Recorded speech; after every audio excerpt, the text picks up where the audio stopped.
করব আশুরার দিবসের ফজিলত। ইয়ৌমে আশুরা আল্লাহ পাক আমাদেরকে দিয়েছেন, আমাদেরকে নেককার বানানোর সুযোগও দিয়েছেন। সুবহানাল্লাহ। ওই দিনে যারা যুদ্ধ করেছেন, যারা শহীদ হয়েছেন, তারা তো মকাম পেয়েছেন। ইসলামের জন্য যারা কোরবানি দিয়েছেন, ওনারা তো নিয়ামত পেয়েছেন। তা আল্লাহ আমাদেরকে মাহরুম করেন নাই। সুবহানাল্লাহ। প্রথমে ইয়ৌমে আশুরার অন্যতম আমল হচ্ছে রোজা। কি? রোজা। রোজা কমপক্ষে 2টা। কয়টা? একটু ভালো করে খেয়াল করবেন।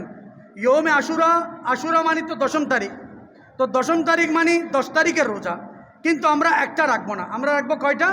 2টা। 9, 10 অথবা 10, 11। কেন? আল্লাহর প্যারা হাবিব সাল্লাল্লাহু আলাইহি ওয়াসাল্লাম যখন মক্কা থেকে মদিনায় হিজরত করলেন, তখন দেখতেছেন মদিনাবাসীরা মুহররমের 10 তারিখ রোজা রাখেন। গভীর মনোযোগ। মুহররমের 10 তারিখ কি রাখেন? রোজা রাখেন। আমার নবী সাহাবায়ে কেরামদেরকে জিজ্ঞাসা করলেন, কারণ ওনারা আগে কেউ হয়তো ইহুদি ছিল, কেউ নাসারা ছিল, কেউ কাফের ছিল, কেউ মুশরিক ছিল। আমার নবীর দামান ধরে মুসলমান হয়েছেন। সুবহানাল্লাহ। কিন্তু তারা কিছু কিছু আমল দেখতেছে এখনো কি আছে? বিরাজমান আছে। আমার নবী তাদেরকে ডাকলেন, জিজ্ঞাসা করলেন, আশুরার 10 তারিখ তোমরা এটা কিসের রোজা রাখো? তখন তারা বলল, আমাদের নবী মূসা আলাইহিস সালামকে এবং ওনার উম্মতদেরকে আল্লাহ বনি ইসরাইলদেরকে আল্লাহ ফেরাউন এবং তার সৈন্যদের হামলা থেকে আল্লাহ কি করেছেন? রক্ষা করেছেন। ওরা নদীর মধ্যে পড়ে নিমজ্জিত হয়েছে, ওরা নাস্তানাবুদ হয়েছে, ওরা ধ্বংস হয়েছে। আর আল্লাহর কুদরতি ব্যবস্থাপনায় মূসা আলাইহিস সালাম এবং তার উম্মতদেরকে অর্থাৎ বনি ইসরাইলদেরকে আল্লাহ হেফাজত করেছেন, অর্থাৎ ইহুদিরা। এই জন্যে আমরা কি করি? রোজা রাখি। তখন আমার নবী বলেন, ক্বালা রাসূলুল্লাহি সাল্লাল্লাহু আলাইহি ওয়াসাল্লাম, আনা আহাক্কু বিমূসা মিনকুম, আমি মূসা আলাইহিস সালামের ব্যাপারে তোমাদের চেয়ে আরো বেশি হকদার। সুবহানাল্লাহ। কারণ তোমরা তো মূসা আলাইহিস সালামের উম্মত দাবি করছো, কিন্তু মূসা আলাইহিস সালামের উম্মত তো হতে পারবে না। মূসা আলাইহিস সালাম যেমন নবী, আমিও নবী। তো মূসা আলাইহিস সালামের কোনো আমল করার ব্যাপারে যদি কেউ হকদার থাকে, তোমাদের চেয়েও বেশি আমি হকদার। বড় করে বলুন সুবহানাল্লাহ। তখন আমার নবী নির্দেশ দিলেন সাহাবায়ে কেরামকে, তোমরা আশুরার রোজা রাখো। তোমরা কি রাখো? আশুরার রোজা আদায় করো। কেননা মুসলিম শরীফে এই হাদিস কেন নোট হয়েছে? আমার নবী বলেন, মাহে রমজানুল মুবারকের রোজার পর সবচাইতে দামি রোজা হচ্ছে আশুরার রোজা। সুবহানাল্লাহ। মুহররমের 10 তারিখের রোজা যেই একটি রোজা রাখবে, তার বিগত 1 বছরের সমস্ত গুনাহ আল্লাহ মাফ করে দিবেন। আমার নবী বলেন, যদি সুযোগ থাকে একটা থেকে 10 তারিখ পর্যন্ত রাখবে, 1 থেকে 10টা।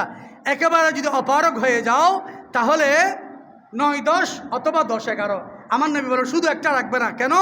একটা রাখলে ইহুদিদের সাথে মিলে যাবে। তখন ইহুদিরা বলবে যে তারা আমাদের ধর্ম কি করছে? অনুসরণ করছে। এই জন্য আমার নবী বলেন, কয়টা রোজা রাখবা? 2টা। তা আমরা যাদের সুযোগ আছে, আল্লাহ যাদেরকে মেহেরবানি দয়া করেছেন, করবেন, আমি অনুরোধ করব 9, 10 অথবা 10, 11 কমপক্ষে 2টি রোজা আদায় করবেন। আল্লাহ আমাদের তৌফিক দান করুন, আমিন। দ্বিতীয় নম্বরে, আশুরার দিবসের অন্যতম আমল হচ্ছে গোসল করা। তো গোসল তো আমরা গরমের দিনে প্রতিদিনেই করি, গোসল করি, স্বাভাবিক বিষয়। কিন্তু আশুরার দিন গোসল করবেন নিয়ত করে, আমি আজকে আশুরার দিবসের কি করছি? গোসল করছি। আমার নবী বলেন, তার শরীরের সমস্ত রোগ ব্যাধি আল্লাহ দূরীভূত করে দেবেন। সুবহানাল্লাহ। আগামী 1 বছর পর্যন্ত সে সুস্থতার জীবন পাবে।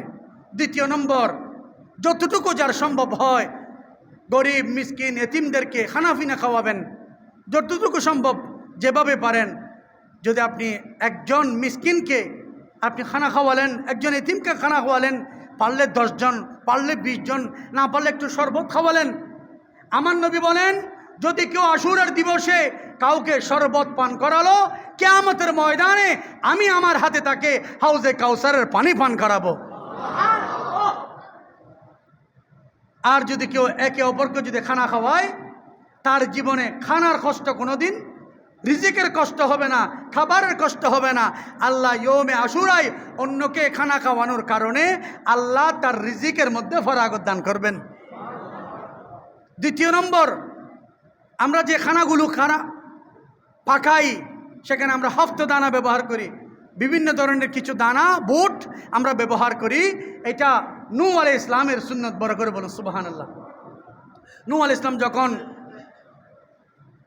কিস্তি থেকে উঠলেন, দেখলেন খানা আছে সব কিছু থেকে সামান্য সামান্য কিছু ধরনের খানা আছে, কিন্তু সবগুলো মিলে খানা হবে, কিন্তু এক একটা আইটেমের আলাদা আলাদা কোনো খানা নাই, অর্থাৎ শেষ হয়ে গেছে।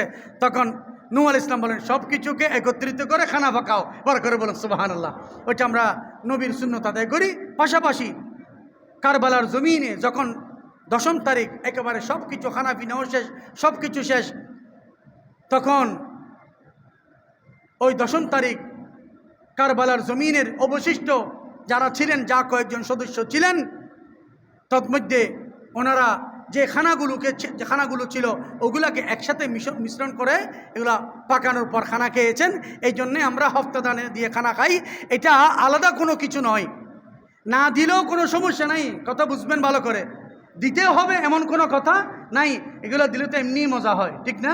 আমরা যে সাধারণ যে বিরিয়ানি বানাই সেখানেও তো কি দেওয়া হয়, কিছু সবুজ বুট দেওয়া হয়, বুট দেওয়ার কারণে খানাটা মজা হয়, আর কিছু না। এটা একটা সুন্নত পালন করলেন, খানাটাও মজাদার হলো। যদি আপনার ইচ্ছা না হয় আপনি না দিলেও কোনো অসুবিধা নাই। আর এরপরে আপনাদের জন্য আমি ইয়মে আশুরার গুরুত্বপূর্ণ একটা আমল বলবো। ফজরের নামাজ পড়ে মাত্র 70 বার। কয়বার? মাত্র 70 বার আপনারা এই আমলটা করবেন। আমার মুখে মুখে পড়ুন, হাসবুনাল্লাহু ওয়া নি'মাল ওয়াকিল, নি'মাল মাওলা ওয়া নি'মান নাসির। আশুরার দিবসে মাত্র 70 বার। কয়বার? মাত্র 70 বার। সুযোগ হলে ফজরের নামাজের পরপর আদায় করে ফেলবেন, তাহলে আল্লাহ পাক রব্বুল আলামিন আপনাকে গোটা বছর আপনার জন্য আলাদা রিজিক, আলাদা রহমতের ব্যবস্থা করবেন। সুবহানাল্লাহ। আর যদি অন্য কেউ আরও একটু বেশি করতে চান, তাদের জন্য আমি আরেকটু হাদিসে পাক থেকে বলছি, আরেকটু বাড়িয়ে দিচ্ছি। পারলে 1000 বার কুলু আল্লাহ শরীফ আদায় করবেন। সূরাতুল ইখলাস শরীফ, কুল হুয়াল্লাহু আহাদ আল্লাহুস সামাদ লাম ইয়ালিদ ওয়া লাম ইউলাদ ওয়া লাম ইয়াকুল লাহু কুফুয়ান আহাদ। কয়বার? 1000 বার।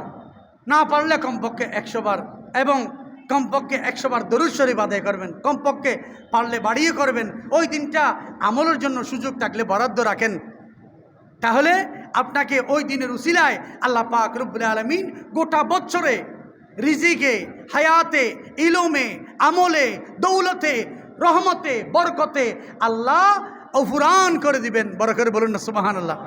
আল্লাহর দরবারে কোনো কিছুর অভাব নাই, শুধু আল্লাহকে ডাকতে হবে।